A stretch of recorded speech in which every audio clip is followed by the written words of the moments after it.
done in the past 10 years.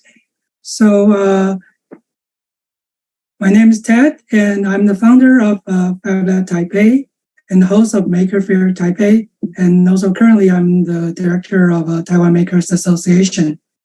About my background, I studied engineering and architecture in school and focusing on digital fabrication and design. After living in Los Angeles for 10 years, I came back to Taiwan and started working on FabLab in 2013. And currently, I'm also the host, producer of the Maker Fair Taipei. And Los Angeles is a city known for its mixed culture and people. What I've learned from the city is that when you bring all these different cultures together, new and exciting things come out of it. So when I start the first FabLab in Taiwan, I apply the same approach to run the lab. FabLab Taipei is not just a lab full of machines. It's like a community made up of various smaller communities. So in the beginning, we have a lot of people interested in making 3D printer. So we make more than 200 3D printer were made out of our lab. And also we have BioArt community in our lab. And also there's a sketch community that people just gathering and then drawing together. And also there's Ergo Keyboard DIY community and Donkey Car Taipei, which is a self-driving car community. All these kind of different community mixed together, and they surely develop a lot of interesting happen. But FabLab is not just confined by one lab. It's a global network. So each year, thousands of labs around the world will come to a place and meet. Like this year, we just came back from Bhutan. And all these labs are sharing their knowledge, sharing their experience and learning from each other. So FabLab Taipei itself is not just a community based in Taipei. It also connected very closely with a lot of labs around the world. And also we have a FabLab Asian Foundation, which is a very loose type of community that format by all different labs around Asia. And each year we also have an annual gathering somewhere in Asia. For instance, here you can see we used to have event in Japan, in India, in Korea, and Vietnam. So how can we nurture the creativity? Simply providing ample freedom and support. One day somebody from the sketch group, they think our labs are too blank. So they asked us if we can support their creation. So we just supply them enough paint. And okay, I go backward. And this is the result. Without knowing where they're gonna paint and where they're gonna make. And they just make our lab look like this right now. Also, a lot of interesting happened. Right now we have 2 labs and this has come out from another lab called New Taipei City Tool Library. This is when a leather crafter meets a machine maker. So they come up with some new idea that they help the leather crafter to speed up their production process. And this is another example that a group of DIY computer case enthusiasts use leather crafting techniques to create a steampunk style computer case. Their creation not only stood out in the global competition, but also won the first prize. So a lot of unconventional creation happening the two labs we manage. For instance, here's you can see some. These are some successful crowdfunding cases, and we these projects are being created, a lot of time we didn't know what they are doing. They just making things like and it just pop out like miraculously. And like, for instance, you can see this is a sample puzzle. This is a successful crowdfunding campaign, and they now become a very, very successful design company, and also like a dental material company. They are doing the 3D printing of a dental related project. And the sound frame is a picture frame that if you pull out the this is stainless steel card, it will play some music or some sound out of it. And also there's a interactive donation box. If you put donation to it, the machine will create some interactive features or even like pop out some bubbles. And there was a 14 years old kid beginning his own 3D printer nozzle business in our lab. By the time he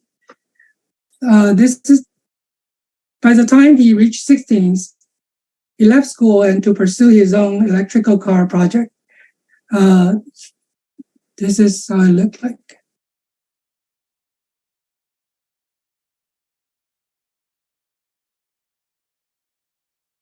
And now he's at the age of 21. He has another $1 million business of his own and is collaborating with Google. So we asked him, like, how did you pick up all these skills? And he replied, just Google it. So well, this might be a rare case, but it did prove that if you got passion for what you interest, you will able to carve a path. The world is changing and changing really fast. Education was once a privileged luxury, attainable only if you managed to secure a spot at the top tier school. It was within those walls that you could connect with exceptional professors, instructors, and teachers, gain entry to extensive libraries, and engage with classmates who are driven to excel. But then the internet came along and flipped the script. Nowadays, if you can type, if you can search, you've got the whole universe of knowledge at your fingertips. Sorry.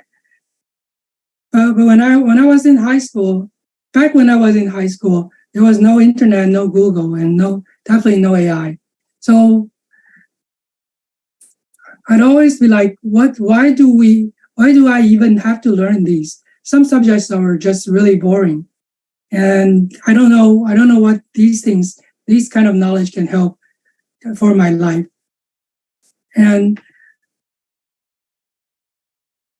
so I was always have this kind of wondering, and then, but nowadays the things change. Everything in the past is feel like, all right, well, we did this is just to the goal is just to pass the exam to get the diploma, and that will surely guarantee a successful career in our life.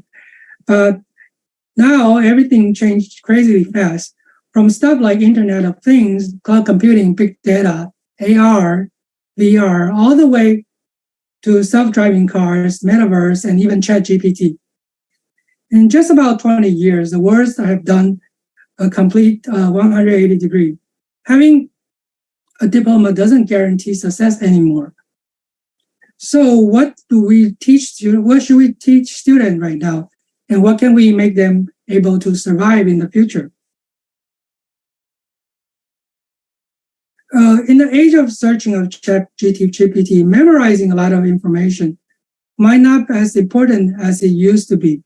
Instead, how to utilize the knowledge you learn and come up with some unique ideas that could solve some real world problem is the ability students really need. To distinguish human and GPT for now, creative is still the key. So I took Fab Academy course in 2014 and participated in the program since then. It is an identical course as a how to make almost anything class at MIT. And it is the core course of Fab. MIT professor Neil Gershenfeld teaches this course directly. Every first half of the year, he taught this class in Fab Academy Global Community, and second half of the year, he taught this class at MIT. Basically, this class is teaching you like all the digital fabrication skill, and also each week it will cover a topic. And at the end, all the students are required to make a real project, and the project is proposed by the student himself. So the student come up with a lot of strange or creative ideas. For instance, like on the top right, the student make a bag that can absorb and recording the screen, and also it can replay the screen to release her tension. And at the bottom one, the student make a dress that with a lot of spine. When people come too close to her back, those spines will raise up and to protect her backside. So projects like these are like a lot of time that they come out there from their own personal need. And you might not be able to find those kind of product on the market, but if the idea is just to let all the creative or maybe some naive ideas come true. And in the top middle pictures, one student make a project that's to let the parrot to interact with computers. So these kind of project that not only students have to make, they have to document it and also open source it online. So how can one effectively instruct students to create something that has nobody have ever made before? So it is really a big question. Nowadays, teaching and learning are very different than before. For the teaching part, like most of the things you can find online, and maybe some teachers are just better than other teachers. Or maybe different students that are suitable for different kind of teaching. So what Fab Academy do is like all the contents are open source online. This is a schedule for Fab Academy. So it is a very intense and very condensed course. Within half a year, you have to learn all the skills. But if you go to see the video, to go to watch your video, you will see that the course itself is not just actually teaching any particular skill. Instead, it's more like giving you a broad concept of what kind of tools and what kind of skills you can learn, like in terms of making what things happen. So, like for instance, you can see like February 1st is a computer-aided design. Students only have 1 week to learn computer-aided design, and you cover like more than 80 softwares. Basically, this is just Professor Neil Gershenfeld. He's just like building a tree and give you a guidance like, well, where's are those techniques can apply to the field you want in this week. And student, this is a very like self-learning course and also self-development course. Within 6 days, students need to make something, and they also have to document the process. And in the first week, students are required to make his personal website, and the rest of the semester, all the students need to update their own website. And also, not only document how they make the thing, but they also are encouraged to document their failure and also to describe or think about like why you failed this way. What it's actually doing is leveraging the benefit from the internet. This is the Fab Academy content. Like you can see all the class. All the class are like will be uploaded to to this website after a day, and okay, I go backward. So, and all the content within the past 10 years are all online, and this courses keep evolving. Like every years are quite different. There are some you can get to reach the latest technology and latest tools and latest information about digital fabrication. So what Fab Academy is doing that is like we collaborate, like virtually collaborate with now and past. For the student, you can see there's a Google searching column like at the bottom. This is actually a special search engine just to search within the Fab Academy documentation. So if you want to looking for some project, let's say I want to make a go-kart, or I want to make a interactive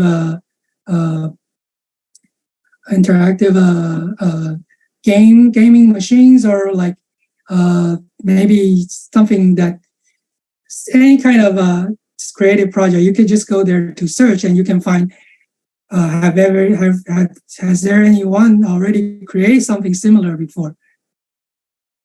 So you can actually virtually step from somebody's shoulder, like you can download it and you can reproduce it, and maybe accelerate your project development process.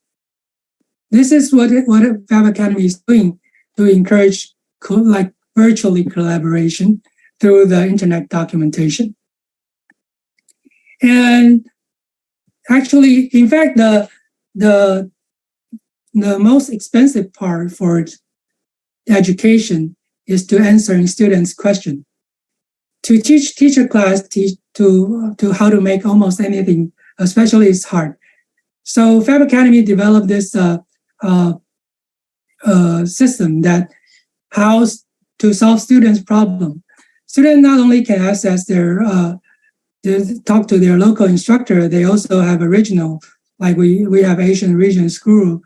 They are available for students to solve students' problem. And also there's a global open time once a week. And at the end, you still have an MIT professor to back everybody's up.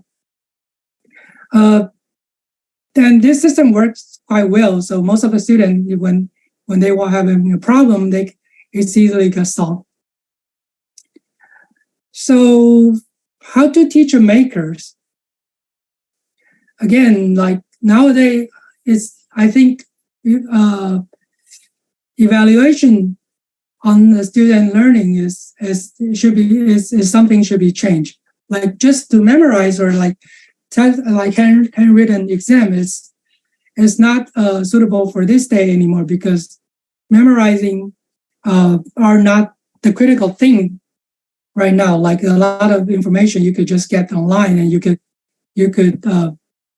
get them in just 1 second. So what I learned from Fab Academy is like first we evaluate students by their result. If they propose an idea and they get it work, and you can see the result, that will definitely work. And students can use their knowledge to really solve some problem they discovered. And so at the end of the day, I believe that for maker and STEAM education, the ultimate goal is just to make students believe in themselves. They can make anything. Then thus they can create something that nobody ever created before, and that will be the best value that we can humans are different than the machines. Thank you.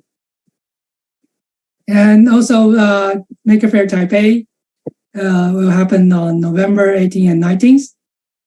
If anybody have a chance, please come to visit us. Thank you. Thank you, Dr. Ted Kun, the founder from FabLab Taipei in Taiwan. And yes, the Maker Faire in Taipei will be organized on the November. So we wish to welcome you all to this event as well. And next, I would like to call on our speaker as well to join the frame here. Please, Dr. Grant from Sulawesi. Yes, and also I would like to introduce our colleague here to moderate the session here, Q&A, Mr. Joey and also Mr. Masuro here from the III Taiwan. Yes, the floor is yours. Thank you very much. Thank you so much, Dr. Glenn and Mr. Ted for the wonderful sharing. I believe, I think both of you shared a very important topics, which is related to AI. As we are in the age of AI right now, you mentioned that, the memorizing, or a university degree is not as much as important, in this age. But creativity, building human resources and initiation is much more important. So I'd like to have as a question for Dr. Glenn about your sharing. So you mentioned about the AI. So I'd like to ask, in what ways, maybe because there's a lot of teachers right here from the Southeast Asia, maybe they don't know how to use the AI tools yet. So in what ways can AI technologies be integrated into actual projects within the makerspace or STEAM, maybe in the R&D development or the innovation process, and how can these students lead these efforts? Thank you. Yeah, this is actually very challenging, especially in Southeast Asia, especially the other countries in Southeast Asia. Even our teachers needs to be retooled on AI, and I may say many of our teachers are even reluctant to use AI. Using even smartphones, they are already struggling using computer. All the more if they use AI, they might be really, one is threatened using it, and mostly maybe the students will be the one who will be teaching them on this aspect. So that's one scenario I could see, and they are even threatened that they may lose their job because AI, maybe they have the robots now, just like now at Circa. We just be buying 2 robots here to entertain the visitors and to man our museum that they will be. So it's threatening for teachers. We need really to have retooling. We have to show to them their importance. They have to. That's why it's still a transition. So we are not unlike Taiwan. Maybe they have this Pub Lab. They have all this. But now we have to start by even introducing what is ChatGPT and the power of it and the ethics of it, even using all those information. We have to start from that, using the robots. That's why we have at Circa, we have the Agri Museum, we have a maker space there, we have Lego or robotics cafe here, where we will be introducing how to make robots at the same time using the robots with brains and all those sorts. So we could talk a lot about this one, but I think the most important now is introduce AI, introduce digital technology to our teachers and even for our principals. So it should be at that level. We should not push too much. So, but at the same time, what I'm saying is the character formation is also very important. If this is very foundational. If children or the kids will just go to this new technology without the ethics, without the restrictions and all those sorts. But who will restrict? That's the question. We have to be careful about this. Thank you. Thank you very much. Yeah, I think that all the stakeholders, right, between the government, university, students, they all need to really work together, from the policy level right, to the practical level and theory as well. But yeah, thank you so much, for the sharing. And I believe that, in the future of AI, I think will be very much mainstream and lots of different new tools.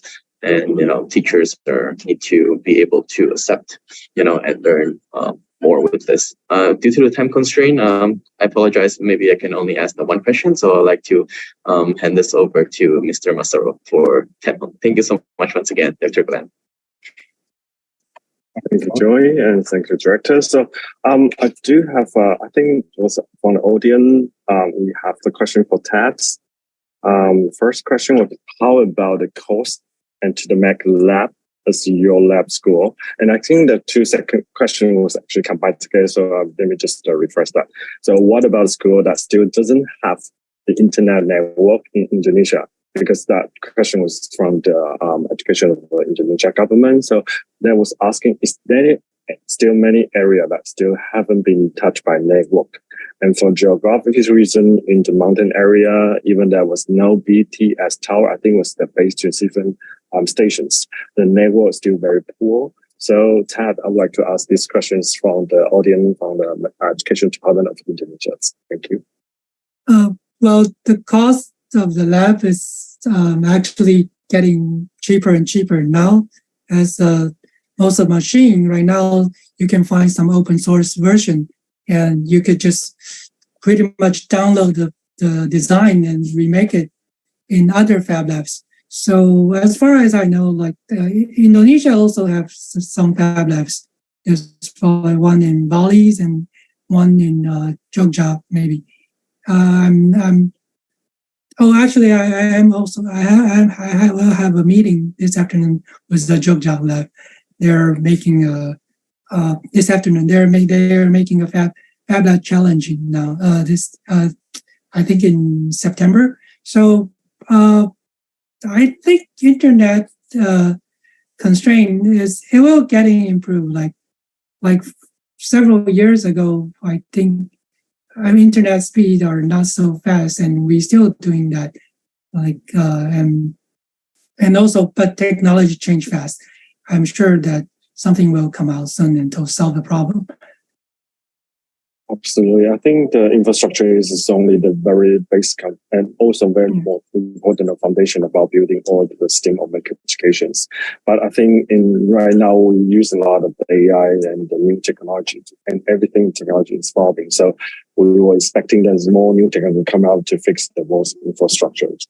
But thank you so much, Tay. You'll be here. So I think that most of the makers STEM because of the MEC Fair will be happening in November 18 and 19 in Taipei. So please do welcome to have time to drop on Taipei.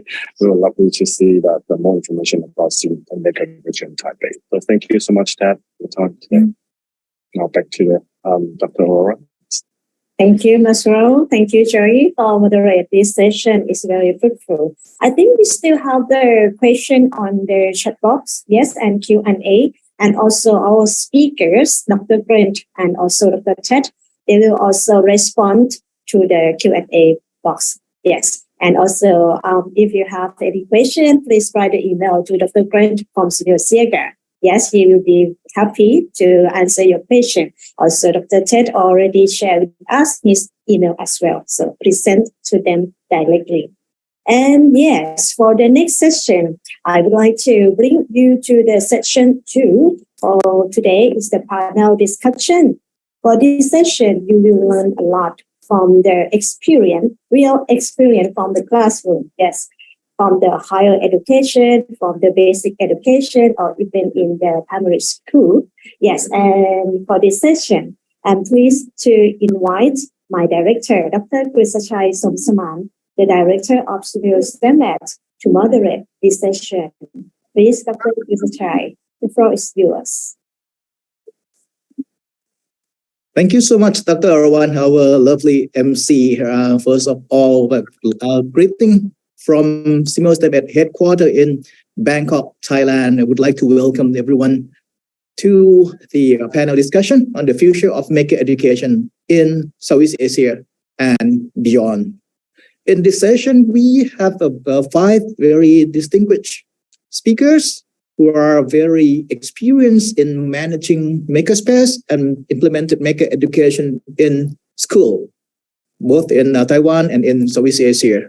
So we welcome the 5 speakers through session. First one is Professor Yushan Shang. It's professor on the Department of Technology Application and Human Resource Development at the National Taiwan Normal University in Taiwan. And the second speaker is Dr. Wen Cheng Shu. It's a teacher, especially maker teacher from Daoxiang Elementary School in Hualien County in Taiwan. And the third speaker is a founder of the Lead Education, Dr. Wang Yu. And we also have 2 more speakers from Thailand, from the National Science and Technology Development Agency. They have Fab Labs in their organization, and they also manage 150 Fab Labs across different provinces in Thailand. 2 of them are, one of these, Dr. Apirat Titimon from the Fab Lab NASA. And the other one is Dr. Vasu Taparangsi from Fab Lab NASA as well. So we will have a very engaging discussion for this session. So first of all, let's welcome our first speaker, Professor Yushan Shang, professor from the Department of Technology Application and Human Resource Development, National Taiwan Normal University. Professor Yushan will discuss on how to turn maker skill into theoretical knowledge and apply them from theory to practice. So let's together welcome Professor Yushan Shang to the stage. Thank you. And may I share my screen? Sure, please go ahead. We can hear you clearly. Please proceed. Thank you. And the screen is clear. Can you put it in a full screen mode?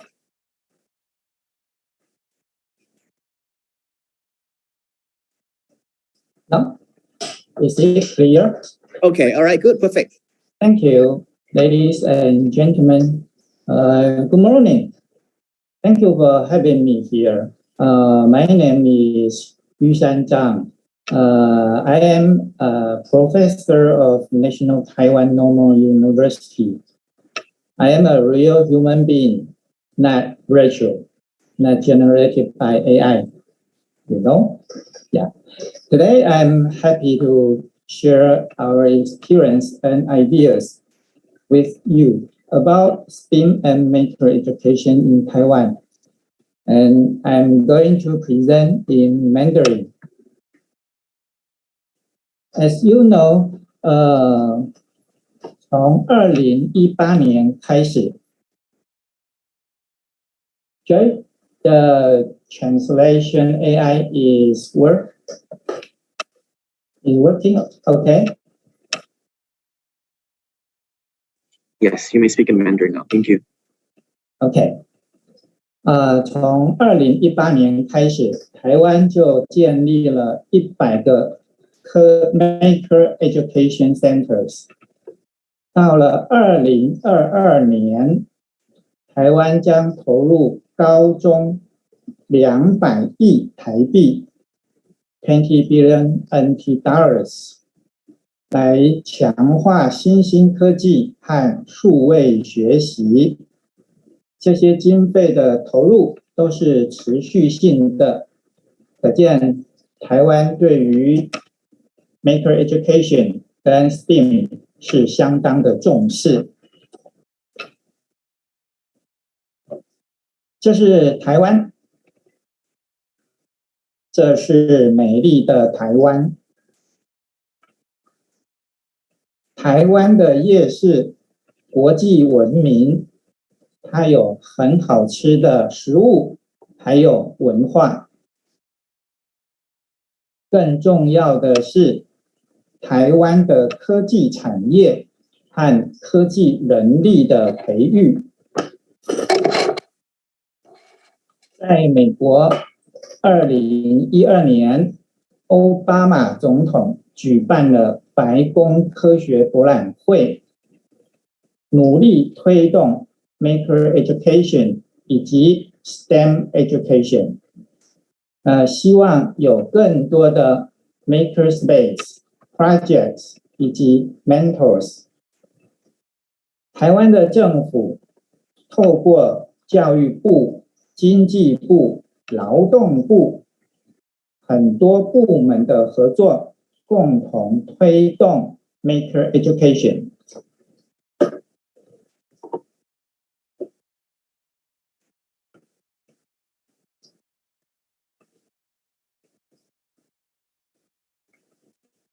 现在大家看到的就是台北 Fab Lab 以及台湾推动的 Maker Education。Maker Education 是一个主动学习的体验，它培养了创造力、批判思考、合作和问题解决的能力。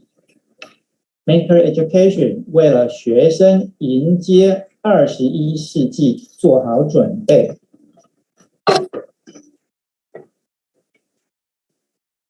这是一个感人的故事。2012年，台湾的年轻学生发现盲人歌手在表演台上不敢乱动，因此他们在鞋子装上 sensor， 这解决了盲人的问题。这件作品也获得世界发明奖的金牌。STEAM and Maker Education 强调 hands-on learning， 动手学习。我们从探究当中发现新的知识，我们也应用知识来创新设计。探究和创新设计不断的交互作用，就像中国古代哲学的太极。太极强调互相生长、互相应用、不断循环。在 STEAM 太极里面，做中学 hands-on learning 为基础， inquiry 跟 design 持续的交互作用， STEAM 的知识也持续在里面发挥作用。这里所看到的这个构想有发表在 SSCI 的期刊里面。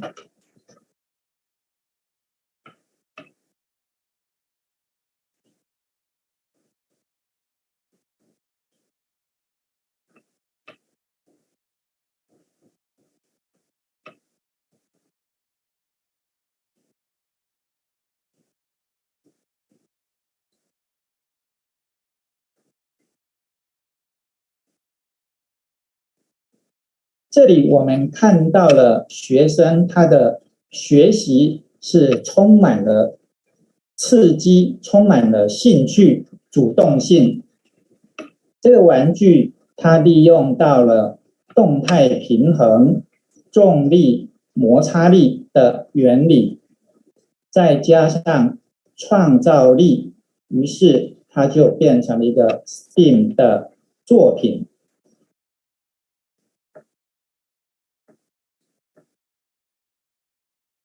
这个作品融入了台湾的龙舟文化 Taiwan Culture of Dragon Boat Festival 表现在这个作品里面。这是第二个 STEAM Maker Case Case 2。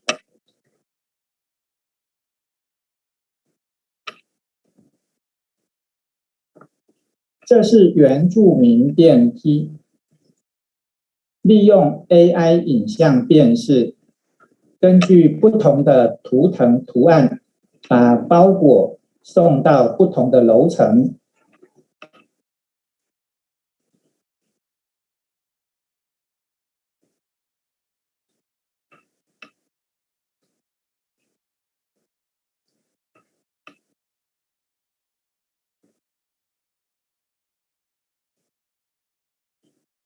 这里利用到的就是 AI image recognition。STEAMmaker Case 3， 我们举办了 AI 小车竞赛，学生的小车必须要沿着路线执行任务。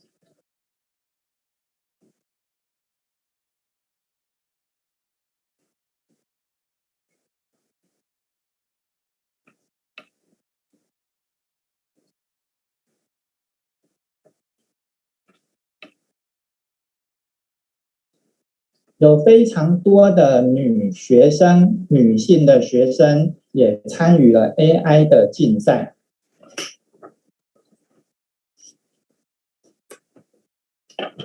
STEAMmaker Case 3， 在这里，我们把 AI 融入到正式的课程里面。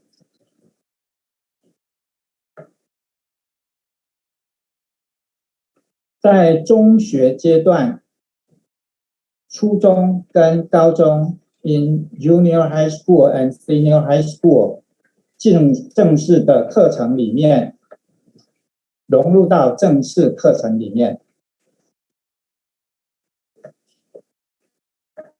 上个礼拜，我们对台北市国小校长的 speech 主题就是 AI。Generative AI， 我们确认所有的160位的校长都会使用 Generative AI。Keep going， 持续的努力。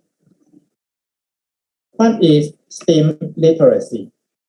STEAM 素养是未来的重要职能。它让我们积极、主动，并且自动自发面对未来。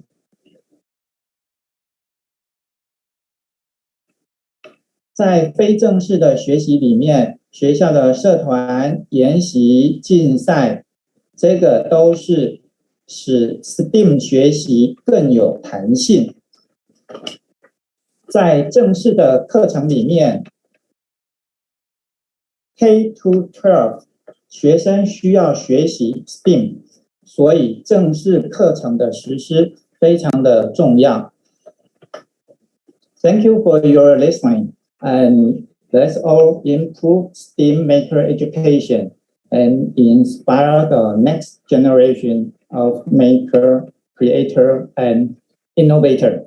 Thank you. Thank you so much, Professor Yu Shang. The very interesting, and I really like the mapping of the Tai Chi and the STEAM education, and all the projects of the student are very awesome. I would love to go to Taiwan to see all the implementation of this project on Sunday. Thank you so much. Well, our second speaker is Teacher Wen from Daoxiang Elementary School in Hualien County, Taiwan. And Professor Yushang, Professor Wang, Teacher Wang will talk about the secret of success in technical education. Yeah. Teacher Wang, please, the floor is yours. Okay.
将运算思维及素养导向这样的系统性思考置入在科技领域的教材教法内，让学生不再只有学到纯科技技术，而是能够将系统性思考发展成为自己生活的素养。那目前课程已经准备的差不多，预计今年会在全县做推广。那在这个推广的过程中，其实要成功的话，人的因素极其重要。那这些成功的经验十分仰赖坚强的团队。那这里面有3个很重要的核心，包括第一个是核心讲师群。那成功绝对不会是只有一个人可以做的，一定是要有一群人。所以我们除了成功核心的讲师团队之外，推动的行政团队以及团队的领导人是非常重要的。那在讲师团队的经营上，除了给予照顾跟荣誉之外，让新手的老师能够克服障碍，勇敢的站上第一线，跟我们一起战斗，其实是一个很重要的学问。我就举例，比如说我们曾经开了一堂新的课程，想要邀请郑飞老师让他来带这个课。那一开始新的老师呢，总是会比较客气，所以就会拒绝我。那于是我就耍了一点小心思，我在开课的前2天打电话跟他说，这个课本来是我要上，那因为我身体很不舒服，所以请他帮我代课。那所以基于帮助我的原因，他就愿意第一次帮我代课。那第2次呢，我就借用这个长官叫我去开重要会议的理由，就请他帮我代课。那所以基于帮助我的理由呢，他就愿意帮我代课。那后来第2次、第3次之后呢，他就很习惯，很心情上就比较不会那么抗拒，所以之后他就会帮我们负责这门新的课。那所以这样，在我们带讲师团队的时候，有时候是需要一些小小的心机，然后才会让你的团队非常的具有向心力，然后可以帮你一起承担责任。那行政团队其实最困难的部分是要共荣共辱。那团队leader通常站在第一线，比较容易受到人家的关注，因此荣耀跟光环会集中在他的身上。但是在团队里面协助核销、办理研习这些相关的行政的人员，他们的功劳也是很重大。那所以他们更是我们营运上不可或缺的助力。那因此团队的leader 在他是不能独占荣耀，必须将荣耀归于团队，这是很重要的一件事。那但是呢，在有状况的时候leader 必须要挺起肩膀来承担责任。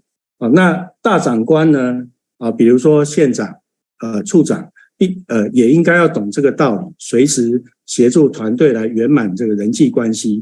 所以这一点其实是蛮重要的一件事。那这边我送给大家一个身为 leader 的重要的思考策略。那这一个思考的策略呢，是中国古代的道家的老子的思考哲学。我们看待任何事情需要5个面向，这5个面向如果你能够想到推展这一件事情，就能够很完美。那第一个是道，那道指的是你的原理、你的规律、核心跟愿景。所以做这一件事一定会成功的一定会成功的愿景是什么？方向是什么？核心在哪里？你一定要先把握清楚。那接下来法的部分，它指的是比如说创客教育，那创客教育的架构，它的内容，7年级上到哪里，8年级上到哪里，这个是国家有规定给你的课纲，这个就是所谓的内容架构的部分。那这个通常我们不太会去改变。那再来是术的部分，这个部分非常的重要，成功失败与否大部分都会在这个环节。这个术指的是各种的战略战术，还有你的教材教法、说服的手段所以当我们面对家长、面对学校，你要如何去说服面对不同的孩子，你要用什么样的一个教材教法这都是很重要的一件事。然后再来就是气气呢是指一个很好用的工具。如果你能够在推展这一件事情的时候，找到一个能够把你的效能最大化的一个终极的武器、终极的工具，让你简单的实施，然后就能够获得极大的效果，那你在推展这一件事情一定会非常的顺利然后最后一个是势，那这个势指的是环境潮流跟时代的趋势如果现在是一个推展 AI， 大环境都在讲 AI 的时候，那我们如果在这个时候去推展 AI 这一件事情，那不管是在经费上，在各个单位的支持上，你一定可以获得最大的支持。那这个就是势。那不过呢，如果你要发展的东西并不是在这个潮流上面，你就必须要有英雄造时势的一个方式。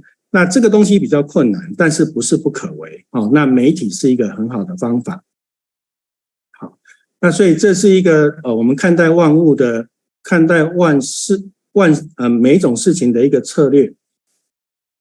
那在课程的教学上因为我是站在一个师培的角度去看待这些事情，所以我要设计一个学校老师比较容易施作的，可以直接直达我们课纲核心的一个教材教法。那所以我们也发展了一个叫做素养6步将教学转化的6个步骤。那利用这6个步骤，就可以很容易的将我们平常的科技课程能够结合我们课纲的核心去让学生有强烈的动机，然后呢也可以把运算思维直接设计思考直接带到我们的课堂上，让学生在学这些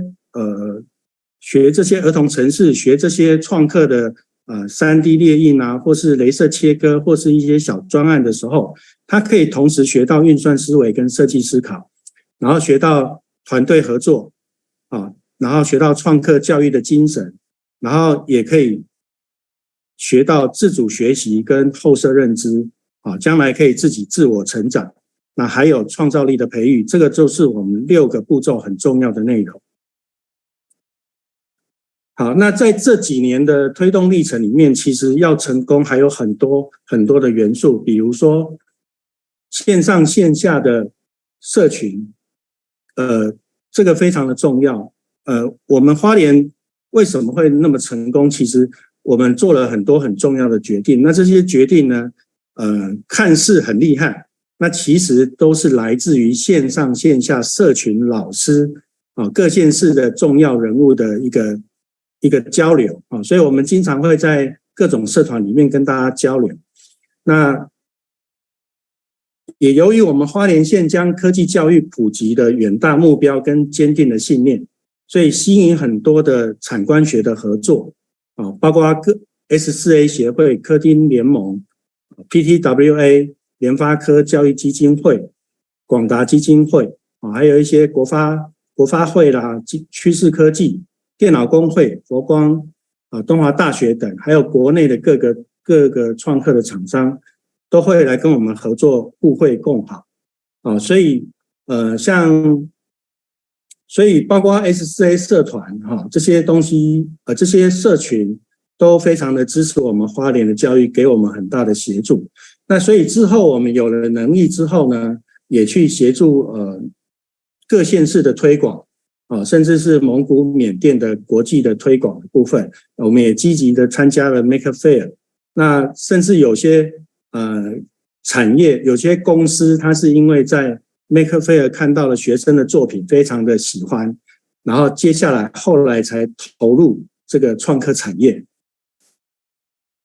那在学校里面要去推动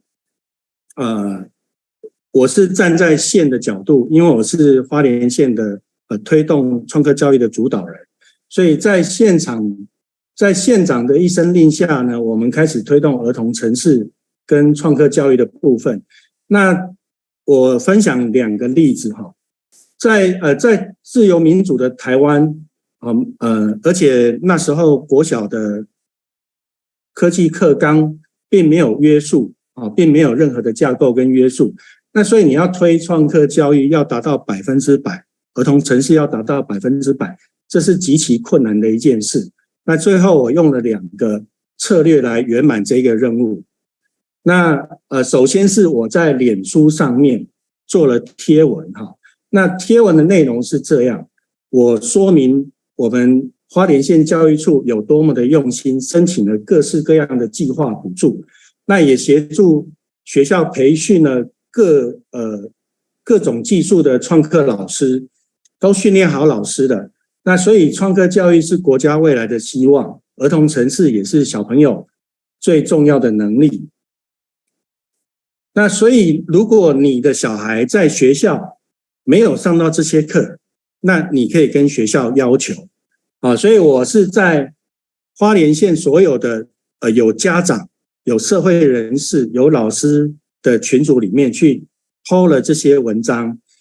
那这个文章之后，当然我们也料想到那个后果因为我的脸书还蛮多人看的，所以这文章呢马上在花莲县受到关注果不其然，第2天中午就有学校校长打电话来他说我们受到家长很大的压力，那请我把文章给撤掉。那我嘴巴上虽然说好，但是还是以手边没有电脑的原因坚持到半夜才把文章撤掉。然而因为这个贴文呢，让学校开课的比例大为增加这是第一件事情。那后来我们推广到最后呢，还是有 7%也就是9个学校几乎没有办法办理。那我们实际调查了它的原因，不外乎就是两件事情。第一个，学校老师校长太安定有的可能就是快要退休了不想动。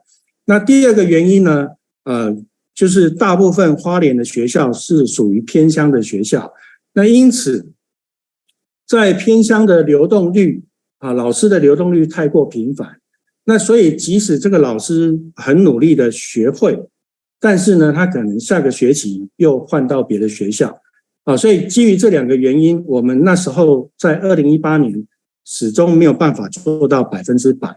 那于是最后我们使出杀手锏，我们跟教育处长跟长官商议，我们将这9个学校叫来教育处开会。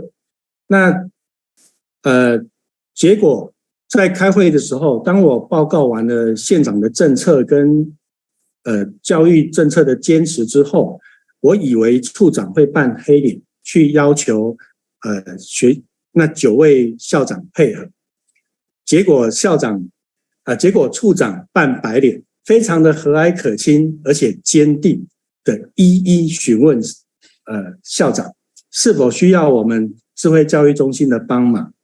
在软硬兼施的情况下校长纷纷表示可以帮忙，而且真正有困难的学校，我们也派了中心的助理老师南下去协助那甚至人员不够的部分，我们还邀请科丁联盟帮我们来做教学。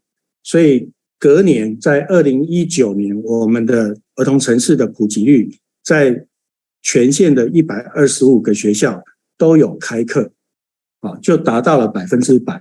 那除此之外呢，还有许多的很重要的策略，比如说将教材简化，找到更好的工具或者是研发教材的教法，补充教学设备，甚至教学设备不够的时候，我们还采用了漂移设备的策略其他的方式来处理。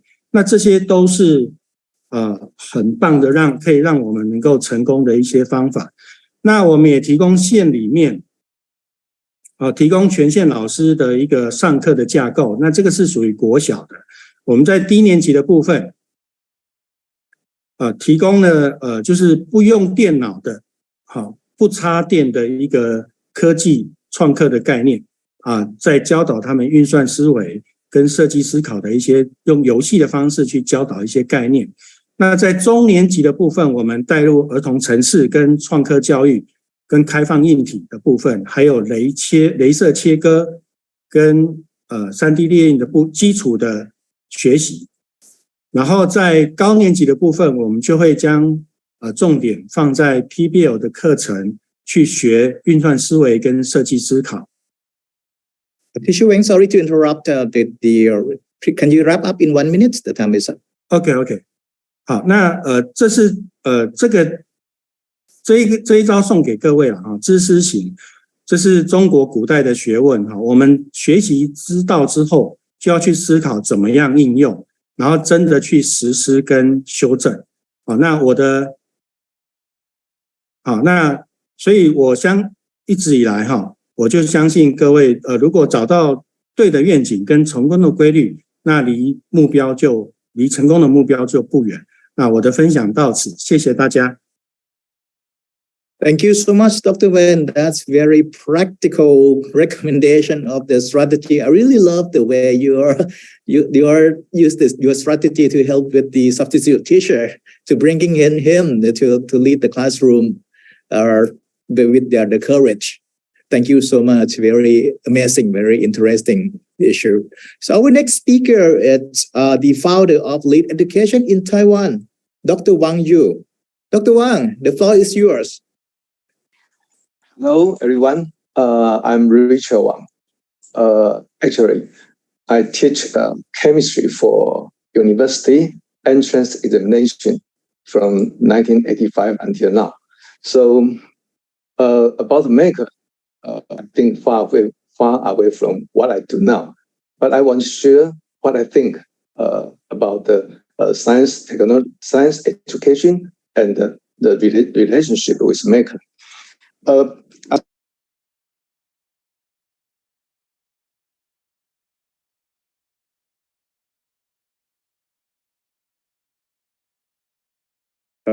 Your microphone is muted.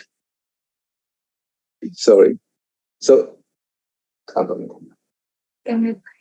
okay, I speak again, and I introduce myself. I'm Richard Wang, and I teach chemistry for university entrance examination. Most of my students call me Wang Yu. I cannot speak fluent English, so next I will speak in Chinese. And 一开始我先自我介绍，我的学习从大学硕士到博士分别是化学、食品化学以及企业管理，所以我本身的学习就是一个跨领域的一个过程。那刚刚有提到，我在1985年就教升学的补习班到现在，所以我刚刚听到 TED 我们Dr. 黄说Maker 希望告诉学生他们什么都能做，没有什么他们做不到的哦。那这样的概念哦，那但是在我过去的工作的这个场域里头，因为是个补习班，所以我往往说的是相信我，你就多高的分数都考得到。那这样的思维跟教学模式跟现在推动的 Maker 其实是有一些甚至是完全不同方向的，所以我觉得站在我的角度来提一些想法，也许可以给各位不同的思考方式。那我过去因为教学的需求，我在台湾创立了一个公司，用 3D 动画来描述自然科学的教学学习，同时也应用了 AR、VR 或者现在我们称它叫 XR 来辅助教学。那因为工作的关系，我这些研究这些产品的开发是聚焦在K-12 就是 K-12 的教育领域。那么近年来我也启动了 OMO 的系统来做远端的数位学习，强化能够互动，甚至能够用远端来带领科学实验。因为这样，我带着这些 3D 动画跑的整个亚洲，从东北亚的日本、韩国到中国大陆，甚至到东南亚的越南，马来西亚都去过了哦。然后也因为这样，我落脚在越南的胡志明，在那里我也有6个培训学校，已经启动了6年。另外，我是一个上柜公司的老板，我的公司聚焦在软体的设计，也就是跟 FinTech 相关的软体设计。同时，我也是一个私立中学的董事长，这是我很快的跟各位报告我自己。那么因为刚刚的说明，各位应该了解我的工作比较是在黑板、白板教学生怎么样考试。那我进入这个职场是1985年，那时候台湾这个补习教育非常的兴盛，因为大学不多，但学生很多。但从那时候开始，大学就变得很多了，学生也变得很少了。所以大家可以看到我的这个曲线，这个曲线看得出来，学生的人数是下降的，补教业的这个成长是迅速的下跌。所以我必须在这个环境之下去思考一些问题。现在先分享我在过去10年前我们就已经开发的系统。我必须在同时间教800个学生或者更多，所以在教室里头，我们用4个摄影机把整个黑板的内容呢，借着摄影机传递到电脑，然后经过投影机移动到各位看到右上角的照片，第2教室、第3教室，甚至第4个教室，这样子我才能够同时教800个学生。我想大家都知道，升学补习班就是这样做的。那么一个所谓的有名的老师，他同时间教很多的学生，而学生聚精会神的上课，目的就是希望得到高的分数。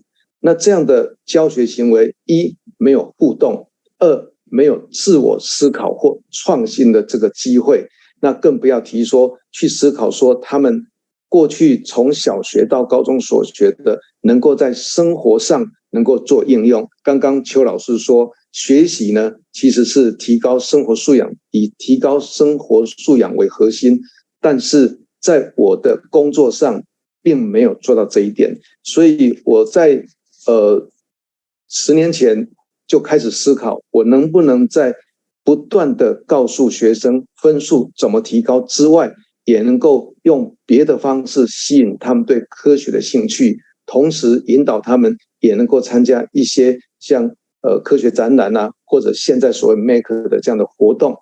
不过比较可惜的是，我接触的大半是高中生。那高中生其实他们要面对的就是升学，所以这里我提出一点，这一点就是说，我们在小学带学生做创客做 maker 的时候，其实包括家长包括学生都开心的学习，但是这里出现2个问题，一个是学习后如何把他们所学的东西回归到学理上，而不是沦为一个游戏。我这样讲可能不大对，但是往往也看到一些孩子只是去玩，但没有收敛出学习该有的理论的架构。那当然在小学的阶段我觉得是 OK 的，可是当他们到国中或者高中之后，以台湾来讲，他们慢慢的把这些好玩的这个创客的这个活动呢，时间越来越少，因为他们必须面对升学的考试，必须拥有好的学校分数，才能够升到比较好的高中或者比较好的大学。那这个问题就变成说，如何让我们从小推动创客的这样的思维呢，能够到国中高中还能够延续，而却又能够让他们满足对升学的需求。那当然刚刚我这个一个老师上4个班，有800个学生，以教学来讲缺少的互动性，因此到2020年我们就开发了这样的 OMO 的系统，借着网络，我们可以一个老师，比方说在台北上课，其他的学生在别的县市上课，我们可以及时互动，可以及时问问题，可以快速分析学生的强项弱项，同时给予他们建议。同时我们可以借着荧幕上的表现，我们像这一次在右上角的这个照片里面，各位看到我教的是2020年发生在黎巴嫩的一个这个很大的爆炸案。那这个爆炸案呢，其实是在贝鲁特港发生的。那爆炸的成分是硝酸铵。那么在这当中，我必须介绍贝鲁特港的地理环境，必须介绍黎巴嫩的宗教、文化跟经济，也必须介绍硝酸铵的化学性质。所以其实因为现在的线上学习 OMO 的系统已经越来越完善，我们可以借着这样的数位学习的方法来达到台湾所谓的跨领域学习的概念，其实跟我们 Maker 所要推动的精神也是一致的。我们必须把不同的学门，不是只有物理、化学、生物，甚至包括历史、包括地理，都能够融合在一起，才能够激发学生做更多层面的想象。那么这个是我过去这10几年来一直推动的，因为我教书教了30年，总觉得不断的只是教学生把分数提高，虽然他们可以考上好的大学，但终究不是一个最正确的学习方式。那么以台湾来讲，我想不止台湾，我刚刚所提的现象，据我了解，像日本、韩国也一样。我们现在人口红利比较好的是在东南亚的国家，那包括中国大陆，它的出生率也快速下降。那么当我们面临快速下降的时候呢，教育产业应该如何面对？以我来讲，我的企业我们思考的解决方向不外乎是把它尽量的科技化，尽量的国际化，尽量的多元化。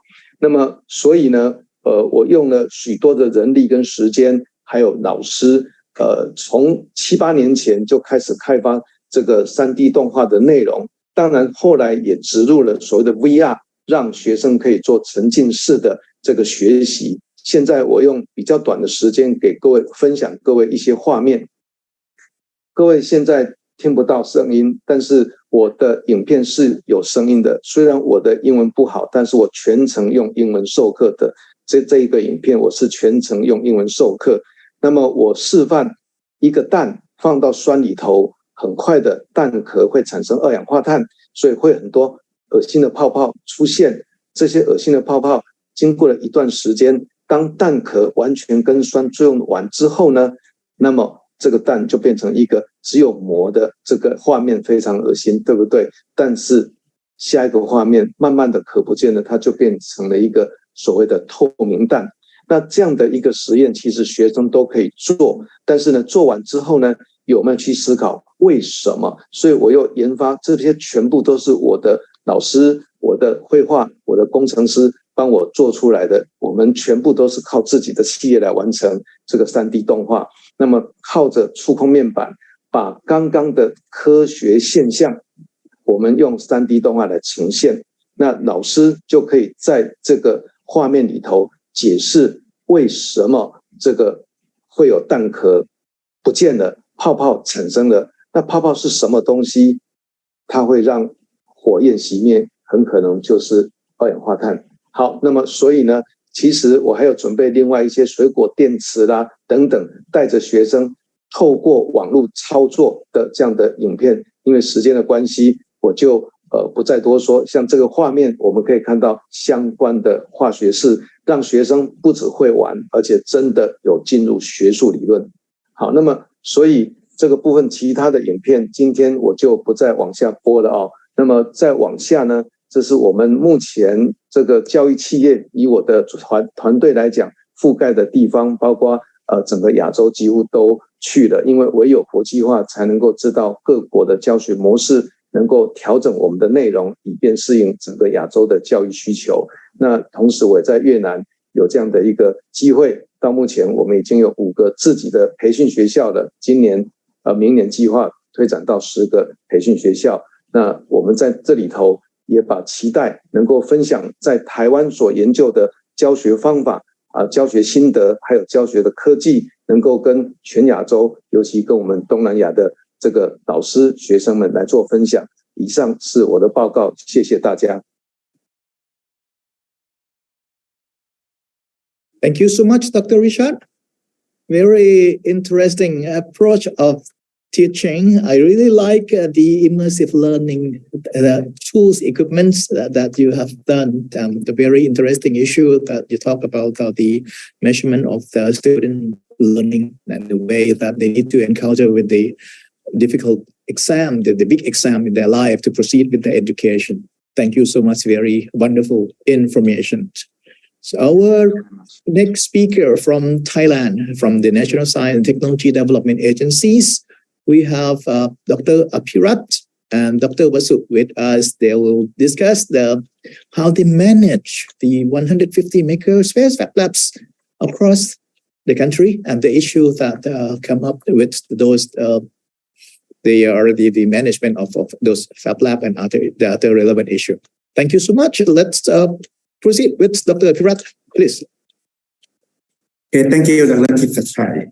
So, hi everybody. I'm Abhyati Diman, and I take responsibility for the Fab Lab Thailand.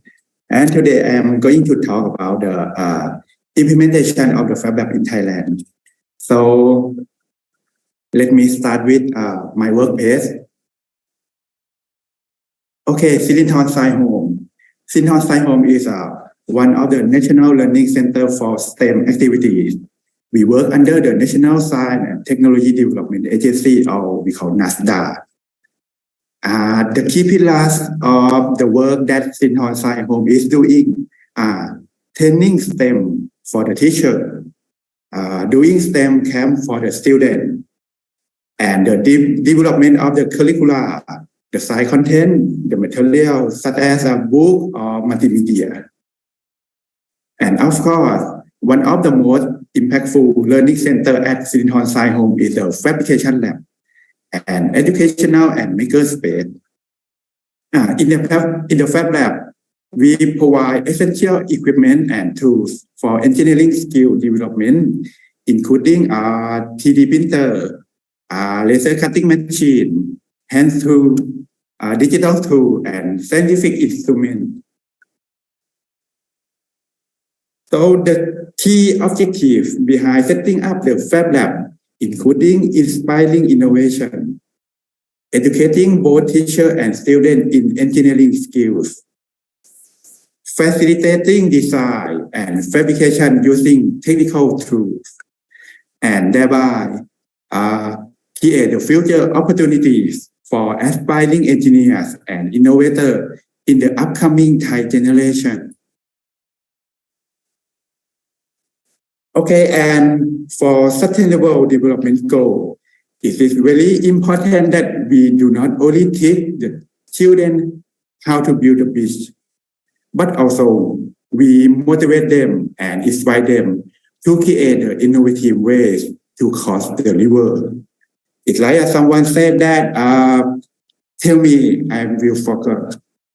Show me, and perhaps I will remember. Let me do, and I will learn.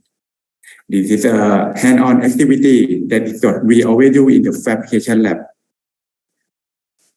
So, the project implement is start in 2018. The Thai government set up the Big Lock project.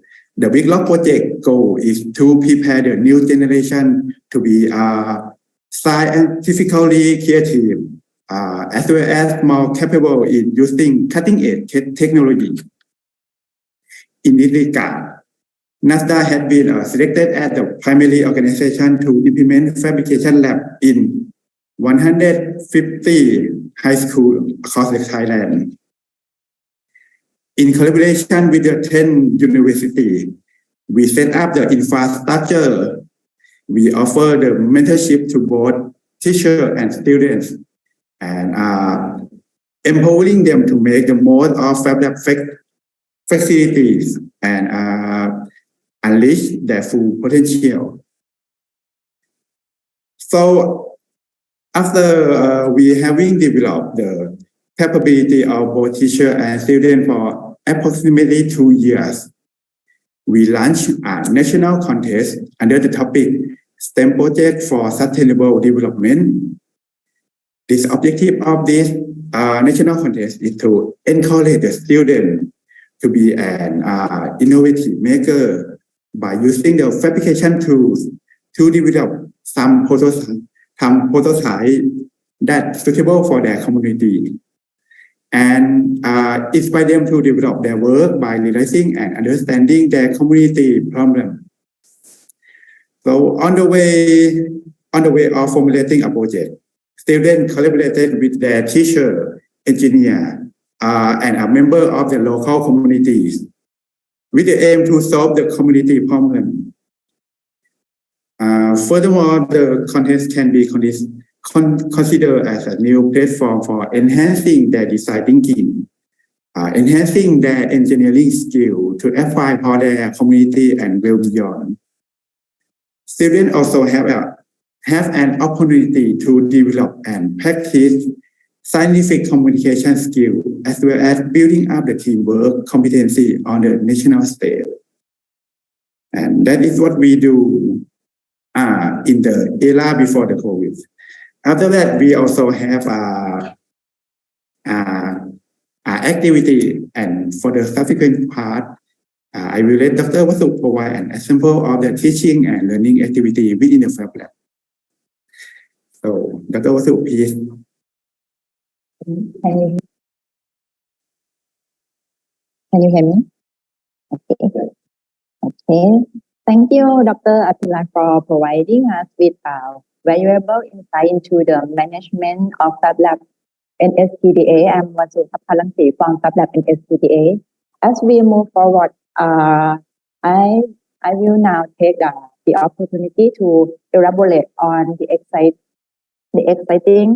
and enriching activities that take place within our Fab Lab.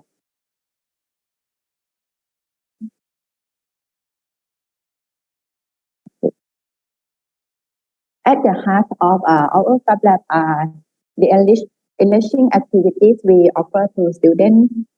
As you can see from this captivating image, students are actively engaged in STEM activities. This goes beyond textbook. It's about hands-on experience where students conceptualize and design 3D products. Their journey doesn't end there. It evolves into the exciting process of bringing their creation of life through 3D printing. I would like to draw your attention to a particular STEM activity that exemplifies our approach, creating balancing toys through 3D printing. The project blends innovation, design, and technology. Students to not only learn about learn, but also apply their knowledge practically. Through this activity, we are fostering creativity and problem-solving skills. Our commitment to inclusivity set us apart. The slide before you highlights our inclusive service, which empower our students, including those with disabilities, by leveraging adaptive technologies and creating an environment of accessibility. We ensure that every student can explore and express their creativity without limitation.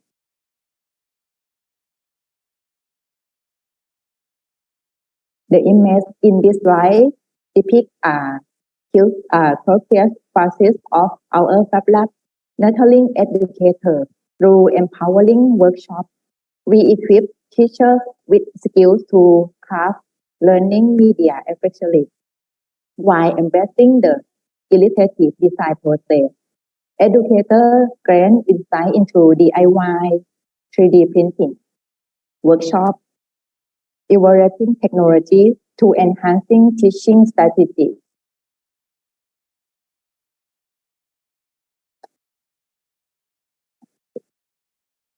Our journey doesn't stop here. Let's delve into the present day capability of our Fab Lab. These 4 pillars encompass our offering: laser cutting machine, 3D printing, Sila Core AI Thai platform, coding and robotics. Lastly, our Fab Lab is built on the principle of invention. We foster an environment where creativity thrives, encouraging students and educators alike to explore uncharted territories of innovation. As I conclude as a brief journal, through our Fab Lab capability, I invite you to embrace to possibilities that lie within this world. Our Fab Lab isn't just a space, it's a realm of discovery where students and educators transform ideas into reality. Should you have any questions or wish to explore further, please don't hesitate to contact us. Thank you.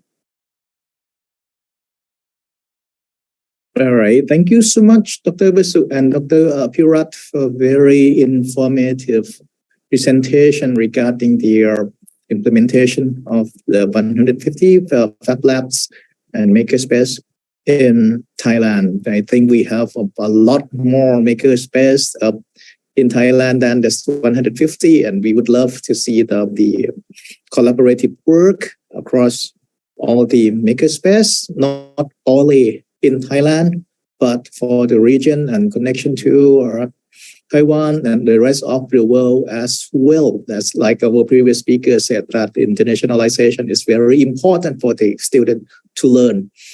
Well, we have some less than 10 minutes left for question and answers. So, well, I think we would have time for about 2 questions. Well, let's do it this way. So I'll throw up the first question and see are any speakers who would like to answer. You can just jump in and provide the answer to the questions. Well, the first question that we talk about the partnership with the community.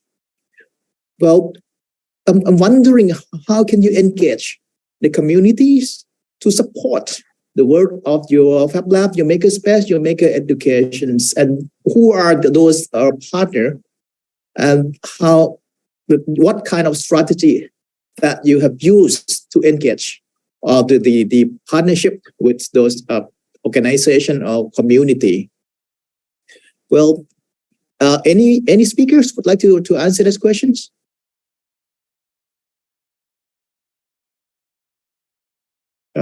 Apilat, are you ready to answer? Dr. Apilat, please. We talk about the partnership. Who are the your partner, your supporting community, and how did you engage those partners? You still muted. Apilat, you still muted. Please.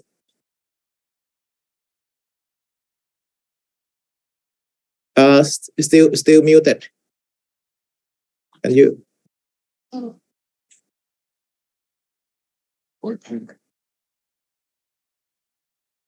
Not sure. I cannot hear from you. ตอบเลยนะโยนเลยนะโยนให้พี่วสุตอบนะ Okay. So maybe let Dr. Vasu maybe answer this question. Yeah. Okay. Please, Dr. Vasu.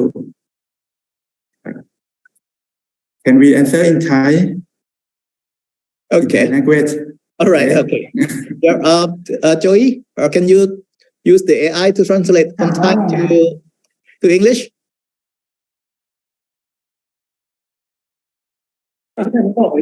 Okay, Dr. Kusaja, what can I help?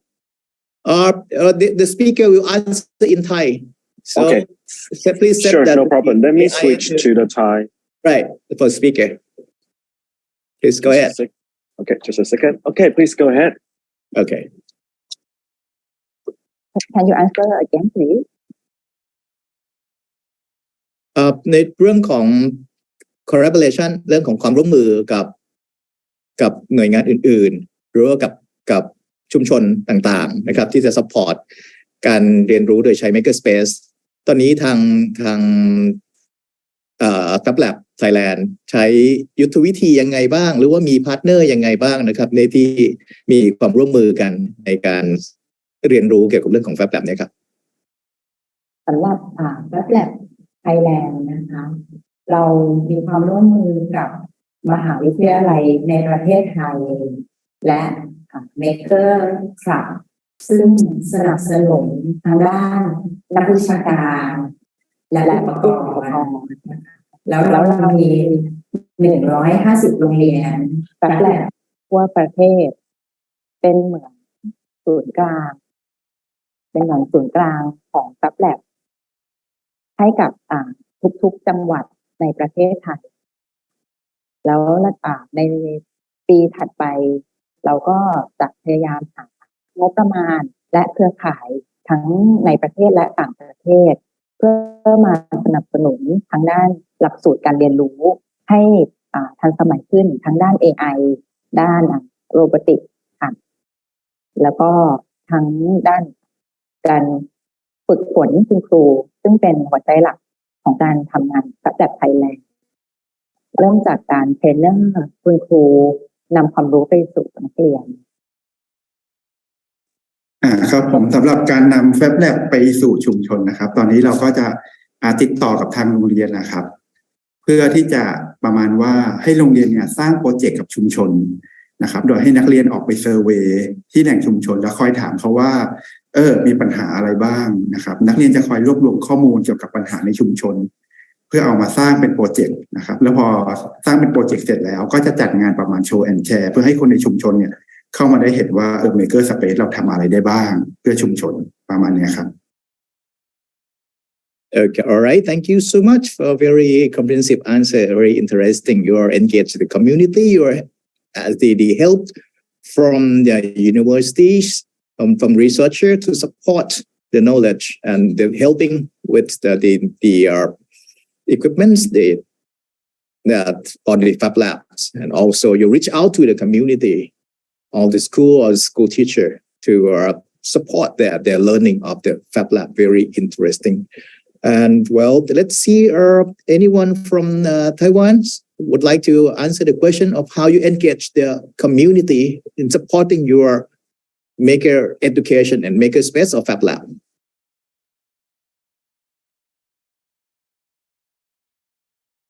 Teacher Wen? Sure. Go ahead. 有关帮我切换到中文，谢谢。我们跟各界的合作其实就是建立在互惠的基础上面。那我们比如说我们帮一些社群或者是企业导入让他们进入到教育的领域，那所以我们会帮他看看他们的产品适不适合用在我们的创客教育的教学上。那如果可以的话，那我们就会尽量去推广。那所以同样的，我们有了这些工具、这些设备之后，我们就可以让学生学到更多的东西。那还有一些网络社群很重要。那我们的网络社群呢，跟全国都有联系。那所以我去参加很多网络社群，那同样的我也会在里面贡献。那所以当我有任何问题的时候，社群里面的老师们或者是伙伴们也都会来协助我们。所以这是一个全国合作的一个很棒的方式。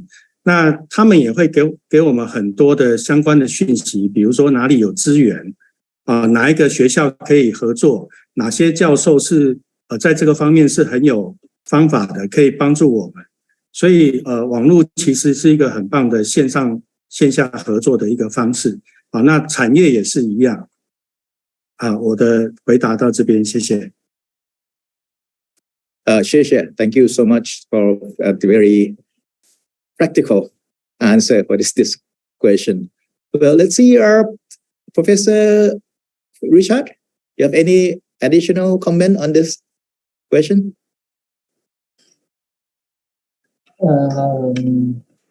从大学的角度，大学可以有很多的资源，可以来协助跟地方的 makerspace 来合作，但是在台湾大概都是以官方的资源来进行。我们跟企业还有社区的合作我们是属于产业跟学术的合作关系。我们这样来进行研发跟推广，所以我们可以把我们在学术界研究的成果，然后提供给各中学、小学或者是地方的 maker space， 让他们去应用所以我们是属于这样的一个合作关系。以上是我的说明，谢谢 ，Thank you. Thank you so much for their answer. Well, we almost run out of time, so let me, Professor Richard, you have anything in addition? OK， 谢谢。我比较期待的是这些 maker 的创作最后能够连接到企业端。那学校、大学、中学、小学或者是社团，其实在持续性或者实质应用性是比较没有像企业端那么强的应用性。像我的学校最近因为台湾有一阵子没有下雨，所以呢，我们就试着去做能看看得到米。这个米呢，我们就试着用米来做各项的，比方说米制的吐司啦，米制的其他的点心等等。那这时候有成果了，我们就跟企业端合作，他们就开发成产品。那这样学生的动力就会存在。这是我的一个心得，谢谢。Thank you so much for a very comprehensive answer on that. Very useful for the answer for all of you. Well, think we are now off time for our session today. Well, very practical and useful information from all the speakers today. We learned a lot about how you manage the maker education, maker space fab labs, and how you engage communities with the support from the community. And the result of the maker education was very impressive. We saw a lot of examples of how students use their creativity to solve real-world problems with the hand-on approach.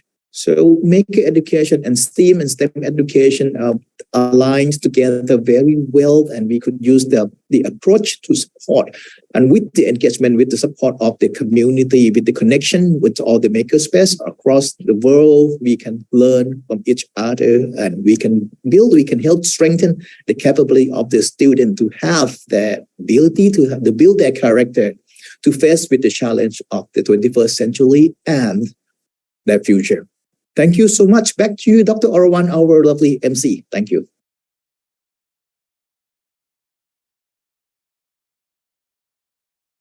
I forgot to thank all the speakers as well. Thank you so much. Thank you, Dr. Krisashai, for moderating the session too. And thanks to our speaker here today. I have learned a lot, and I believe that the audience here also through the Facebook, they have learned either the policy level or practical level in the classroom of Thailand and also in Taiwan. Yes, so we can adapt and adjust into our classroom. And yes, ladies and gentlemen, I think we are going to the last session. Yes, I would like to introduce and please join me to welcome Dr. Habibah Abdul Rahim, the Director of Civil Secretariat, to deliver the closing remark. The floor is yours, please.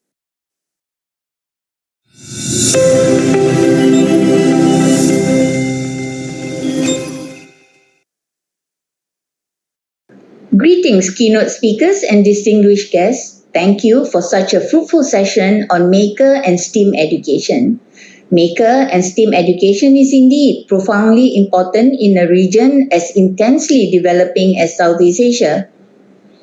Maker education, as you know, is grounded in the principles of hands-on learning, creativity, and problem solving. It pushes for exploration, experimentation, and creativity, fostering a need for in-depth understanding of issues at hand.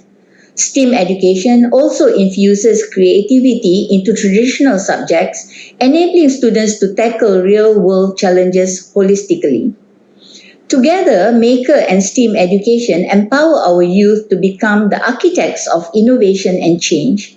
Southeast Asia, while quickly developing and adopting the latest in technology, is still suffering from gaps in access to education. When speaking about maker and STEAM education, let us ensure inclusivity in terms of background, gender, socio-economic status, etc.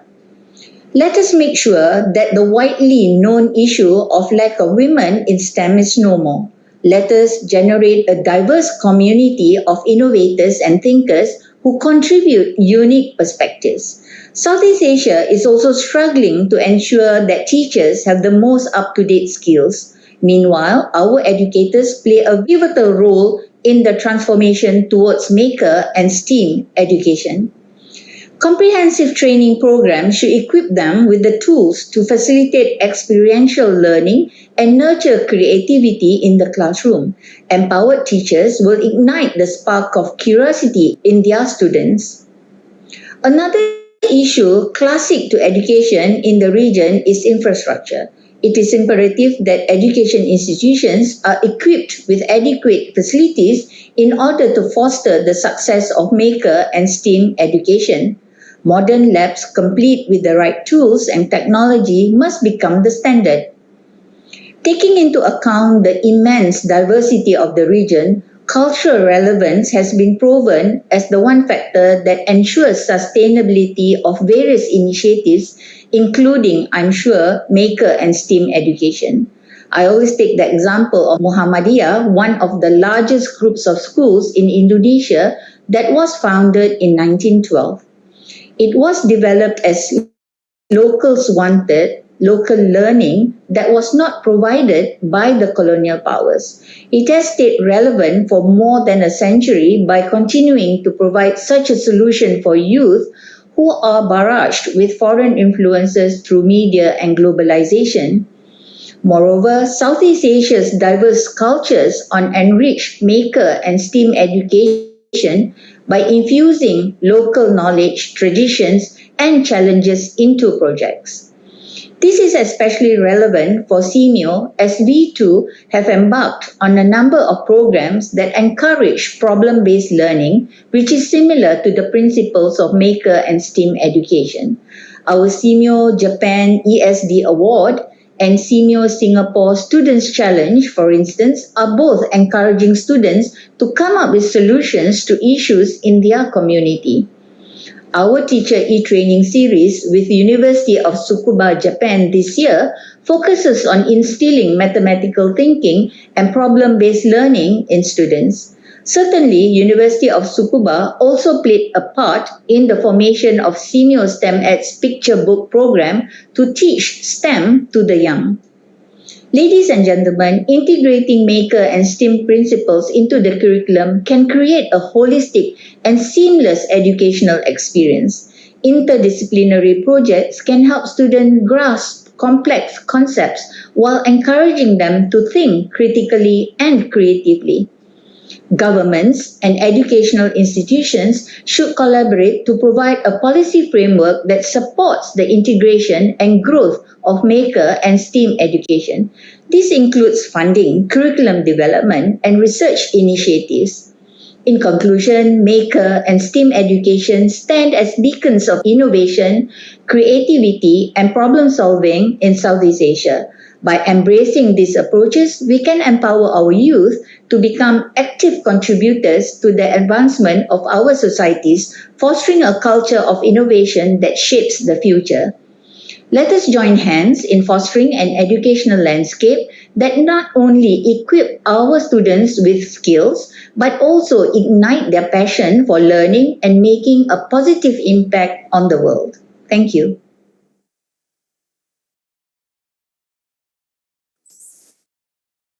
On behalf of SEAMEO STEM-ED, I would like to thanks to Dr. Habibah for her closing remarks. Thank you. And ladies and gentlemen, may I call on your attention, please? Please bring your phone, and then it's time to take a photo and join us for the photo campaign here. Please take your photo and then put a hashtag as SEAMEO STEM-ED AI webinar 2.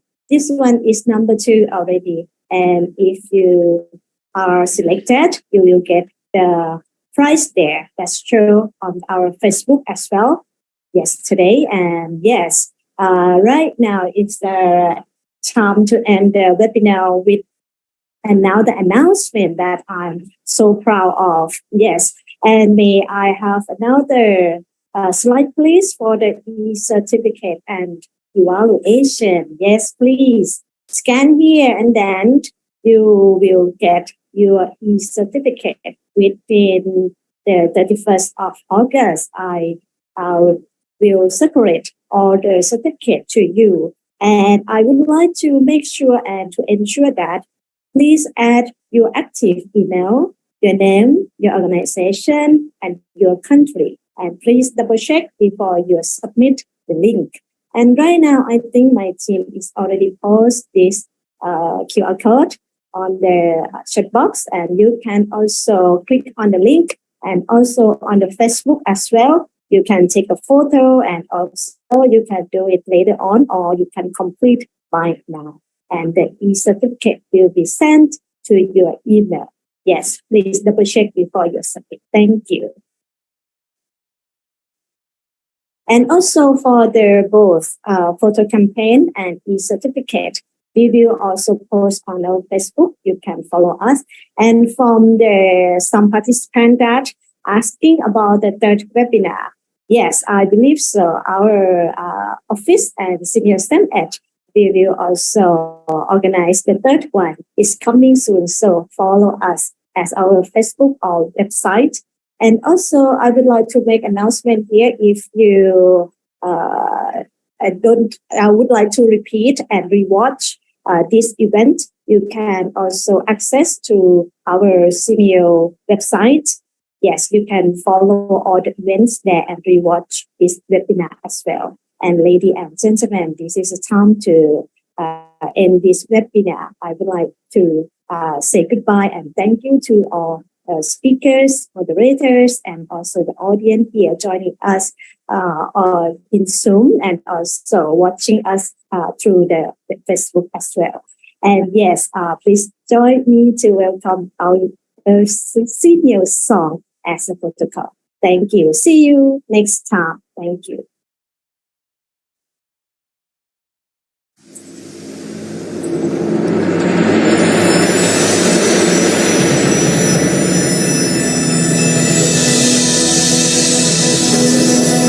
It's time to open our eyes to a bright and promising future. We'll rise to the call of the times and create a stronger tomorrow.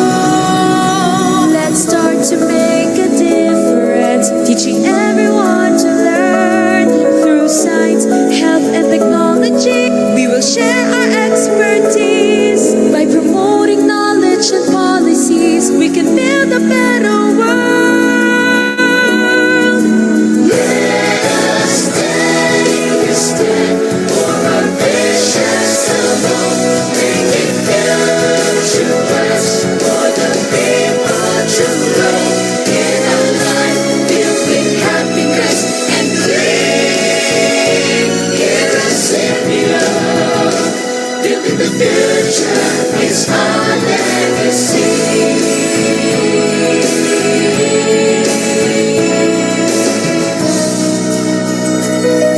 We'll achieve our goals through partnership, creating opportunities. By working hand in hand, we can accomplish all our dreams. For a better quality of life is now within our reach. Let us take a step for our visions alone, making future plans for the people to grow in a life filled with happiness and dream. Here at SEAMEO, building the future is our legacy.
Thank you very much for joining us today.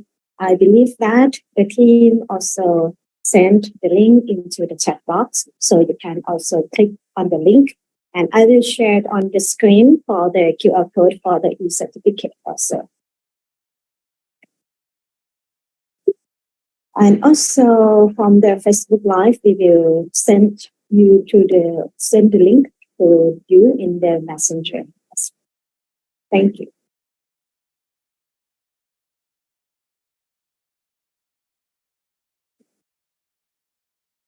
Sure. Thank you, everyone. Thank you so much for your participation in this webinar.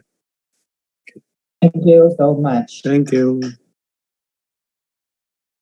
Have a good day. Thank you. Bye bye.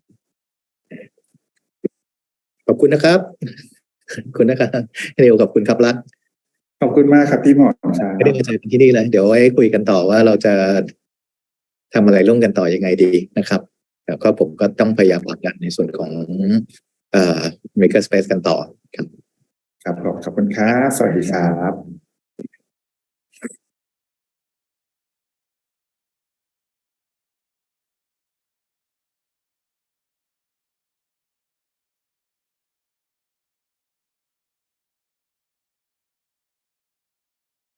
All right, I think the e-certificate request form is sent to you to the chat box already, so you can click on the link and please make sure that your name, your organization, and also your country is correct. Yes, and then within the end of this month, we will send to you the certificate in your. Thank you. Bye bye.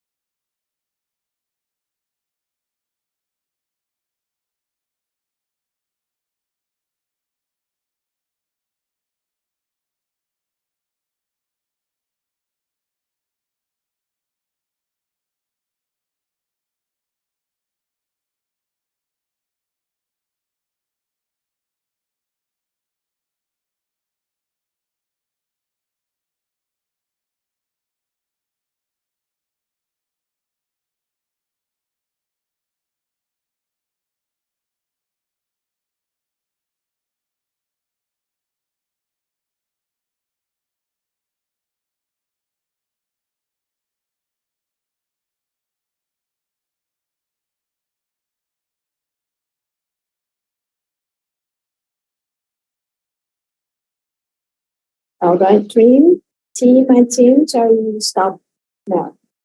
In 3, 2, 1.